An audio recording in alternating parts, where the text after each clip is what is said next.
जी sir, तुम आप सबको बहुत बहुत नमस्कार। और इस पत्रकार वार्ता के माध्यम से सबसे पहले तो मैं मीडिया के अपने तमाम साथियों, चाहे वो प्रिंटिंग मीडिया थी, चाहे वो इलेक्ट्रॉनिक मीडिया थी, सबका आभार भी व्यक्त करूंगा और सबको बड़ी मुबारकबाद भी दूंगा कि जम्मू कश्मीर के विधानसभा चुनावों के दौरान मीडिया जो है वो लगातार ग्रामीण क्षेत्रों से जुड़े हुए मुद्दे, ज़मीनी स्तर के जुड़े हुए मुद्दे जो है वो उठाती रही है और शायद पॉलिटिकल लीडरशिप को मजबूर किया है कि वो मुद्दों पे बात करे। तो ये बहुत बड़ी बात है। मैं इसके लिए तमाम मीडिया के साथियों का आभार भी व्यक्त करूंगा, उनको मुबारकबाद भी दूंगा। दूसरा, मैं आप सबके माध्यम से भारतीय चुनाव आयोग और उसके साथ साथ हमारा जो जम्मू कश्मीर का चुनाव आयोग था, जो डिस्ट्रिक्ट इलेक्शन ऑफिसर्स थे, रिटर्निंग ऑफिसर्स थे, सेक्टोरल मैजिस्ट्रेट थे, असिस्टेंट रिटर्निंग ऑफिसर्स थे, उन सब का और तमाम वो अधिकारीगण जिन्होंने इस इलेक्शन को संपन्न करने में अपना योगदान दिया, मैं सबको मुबारकबाद दूंगा। बड़े शांतिपूर्ण तरीके से चुनाव हुए हैं और हमारी खास करके जो हमारी बेल्ट फोर्सेस हैं, आर्म्ड फोर्सेस हैं, चाहे वो सेंट्रल आर्म्ड फोर्सेस रही हो, चाहे वो जम्मू कश्मीर पुलिस रही हो, उन सब ने बड़ी मुख्य भूमिका निभाई है। हमारे बीडीसीज ने बड़ी, जो हमारे जो विलेज डिफेंस गार्ड थे, उन्होंने बड़ी इंपॉर्टेंट भूमिका निभाई है। तो सबको जो है वो इस चुनाव की मुबारकबाद है। और बतौर इंडिपेंडेंट कैंडिडेट मुझे उधमपुर वेस्ट से चुनाव लड़ने का मौका मिला। मैं अपने आप को बड़ा सौभाग्यशाली समझता हूँ। बहुत अच्छा अनुभव रहा है, लोगों के बीच जाने का मौका मिला, लोगों के मुद्दों को जानने का मौका मिला।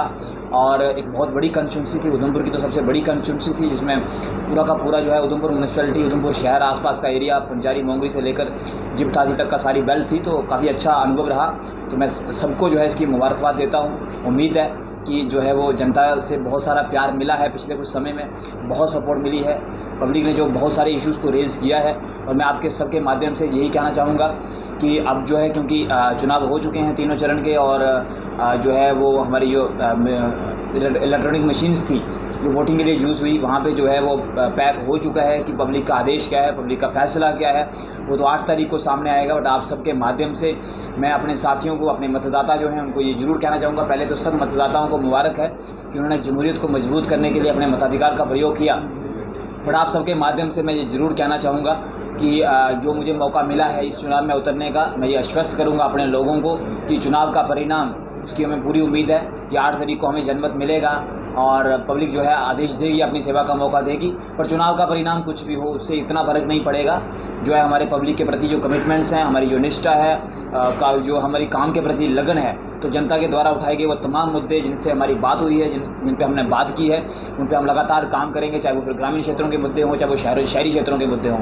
हमारी पूरी कमिटमेंट है कि हम ग्रामीण क्षेत्रों में जो है वो शिक्षा, स्वास्थ्य जैसी सुविधाएँ और बेहतर ट्रांसपोर्ट के लिए काम करेंगे। और उसके साथ साथ जो हमारा शहरी है, खासकर जो उधमपुर का शहर है, इसको एक आधुनिक शहर बनाने के लिए, इसको खूबसूरत शहर बनाने के लिए हमारा काम जारी रहेगा।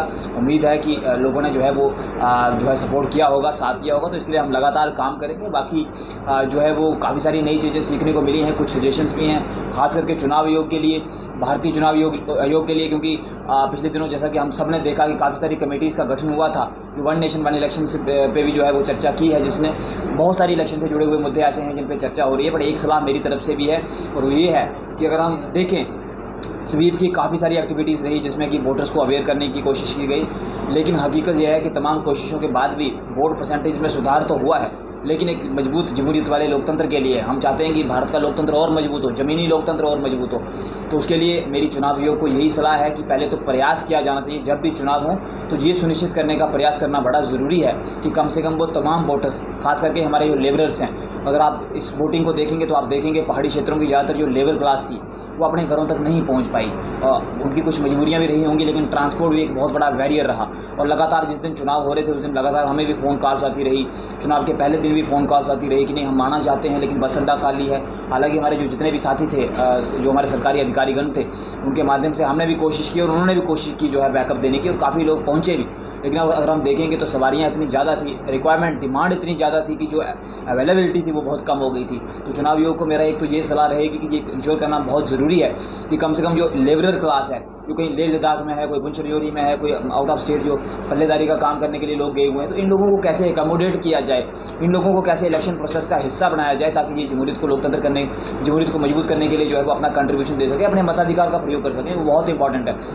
दूसरी, मैं ज़रूर चाहूँगा कि चुनाव आयोग कम से कम इस पे मंथन करे कि जो है जो रजिस्टर्ड लेबर क्लास है क्या कुछ ऐसा भविष्य में किया जा सकता है कि जिसके माध्यम से उनका जो वोट है, जैसे जो है सरकारी अधिकारीगण जो है वो अपना वोट कास्ट करते हैं, चाहे वो इंडियन आर्म्ड फोर्सेस हो चाहे कोई भी हो, तो वैसे ही जो हमारी रजिस्टर्ड लेबर क्लास है जो आउट ऑफ स्टेट एटलीस्ट जो है वो काम कर रही है, तो उनका भी वोट कास्ट हो सके। मुझे लगता है कि इस पर काम करने की ज़रूरत है और आने वाले दिनों में मुझे पूरा विश्वास है कि इस पर काम होगा। और एक और चीज़, वो खास चीज़ ये है कि एक अच्छा अनुभव मुझे ये रहा, हमारी तो कोशिश थी कि मुद्दों पे चुनाव लड़ें और हमने लगातार मुद्दों को उठाया है और मुझे पूरा विश्वास है कि चुनाव आयोग के पास कम से कम हमारे खिलाफ तो कोई शिकायत नहीं पहुंची होगी और ना ही पब्लिक को कोई शिकायत होगी।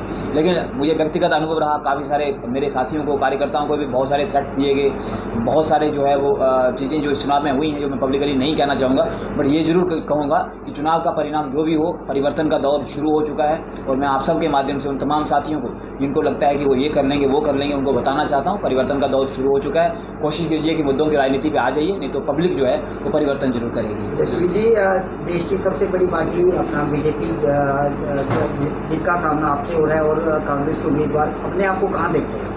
देखिए, निश्चित तौर पर हम एक अच्छी फाइट में हैं और मुझे पूरा विश्वास है। अब निर्भर करता है कि देवक नगरी ने कितना आशीर्वाद दिया है और मैंने तो यकीन किया है विज़न पे, सोच पे। इसके अतिरिक्त तो था नहीं मेरे पास देवक नगरी को कुछ देने के लिए, पर विज़न और सोच जरूर थी कि अगले 5 वर्षों में जो है वो इसको जो है वो आधुनिक शहर बनाएंगे और एक मेगा कमर्शियल सेंटर बनाएंगे। क्योंकि जैसा कि मेरे काफ़ी सारी व्यापारियों से डिस्कस हुआ, चाहे वो वेयर हाउस का मुद्दा था, चाहे वो पार्किंग का मुद्दा था, चाहे वो उसके बाद ट्रैफिक मैनेजमेंट का मुद्दा था, कचरे का मुद्दा था, बिजली पानी का मुद्दा था, ये सारे वो तमाम प्रोजेक्ट हैं जिनको पूरा करना एक आधुनिक शहर के लिए बड़ा ज़रूरी है, इसको कमर्शियल सेंटर के रूप में मजबूत करने के लिए। और इसमें हमारा ही लालच है क्योंकि हमारे बहुत सारे लोग जो है वो जिनकी सीधी निर्भरता उधमपुर जो हमारी देवक नगरी है इस पे है, रोजगार के साधन के लिए। तो हम चाहते हैं कि ये शहर इसका आधुनिकीकरण हो, नवीनीकरण हो और ये एक नया शहर बने और लोगों को हम बेटर फैसिलिटी दें। तो हमारी कमिटमेंट तो पूरी थी और मुझे उम्मीद है कि लोगों ने विश्वास किया हो। तो अब ये यहाँ तक रहा कंपटीशन का सवाल तो निश्चित तौर पर जो है हमने दिखाया है कि जब आप साफ राजनीति करने पे उतर जाएं तो बड़ी बड़ी जो सरकारें हैं वो भी हिल सकती हैं और ये सिर्फ तभी होता है जब जनता आपको आशीर्वाद देती है। तो निश्चित तौर पर जनता ने आशीर्वाद दिया है। हमने एक न्यूनतम बजट के साथ ये इलेक्शन लड़ी है और न्यूनतम बजट भी इतना है ये तो बाद में पता चलेगा, लेकिन निश्चित तौर पर चुनाव आयोग सबको बताएगा कि किसने कितना पैसा खर्चा है। बट एक न्यूनतम बजट के साथ हमने जो है देश की 2 सबसे बड़ी राष्ट्रीय पार्टियाँ जो थी उनके साथ चुनाव लड़ा है। उसके लिए मैं अपने लोगों का सदा आभारी रहूँगा कि मुझे उन्होंने ये मौका दिया। तो निश्चित तौर पर हम कंपटीशन में हैं और मुझे ऐसा लगता है कि 8 तारीख को सरप्राइजिंग रिजल्ट जो है वो मिल सकते हैं।